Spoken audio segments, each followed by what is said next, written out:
Sea stars. I was walking across the beach as the sea was pulling out. I looked over the sand towards the villa's white facade. My eyes followed the grass path through the garden of coconut trees to my studio. I found the studio by the glint of sun off the sea windows. I saw myself standing there watching me as I walked towards the shoreline.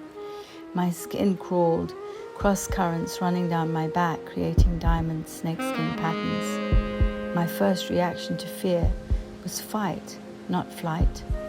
I waved at myself, but I did not respond. I, myself, in the studio window, stood motionless, watching me wave. And then slowly, she waved back. By the time I reached the high tide line, my studio was obscured by the sea almond that stood before the beach gate. I left the t-shirt I was carrying, filled with sea stars, in a basket I had found washed up on the shore.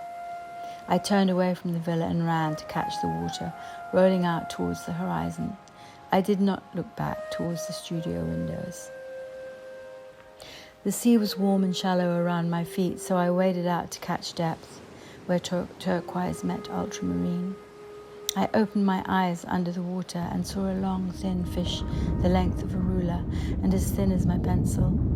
It was translucent, heading out to sea. I flipped onto my back to look at the sky. I closed my eyes to think about myself in the studio.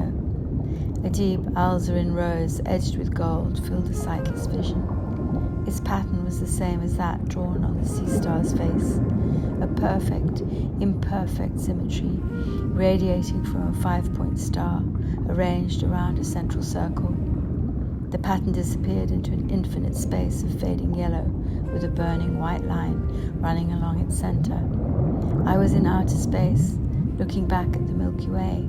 Suddenly, out of my depth, I snapped open my eyes to find the beach line and saw that I was in exactly the same place I had been moments before.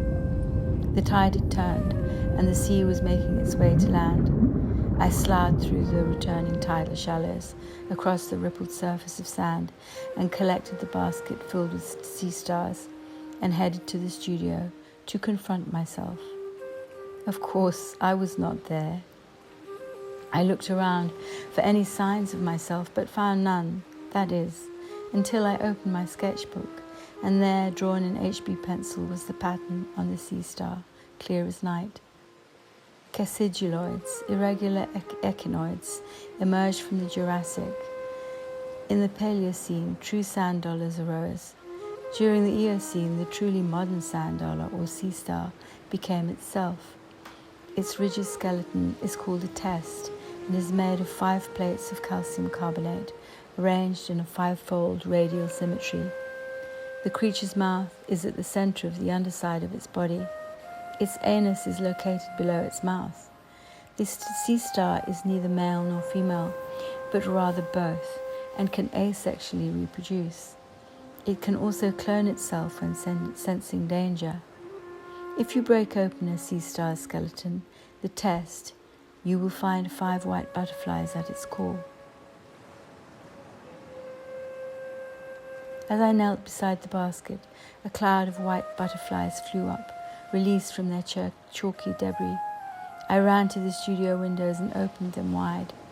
The shell butterflies flew around the space and then out of the windows in a silent flock, spilling tiny grains of sand and salt into my eyes before dispersing into the sky over the sea.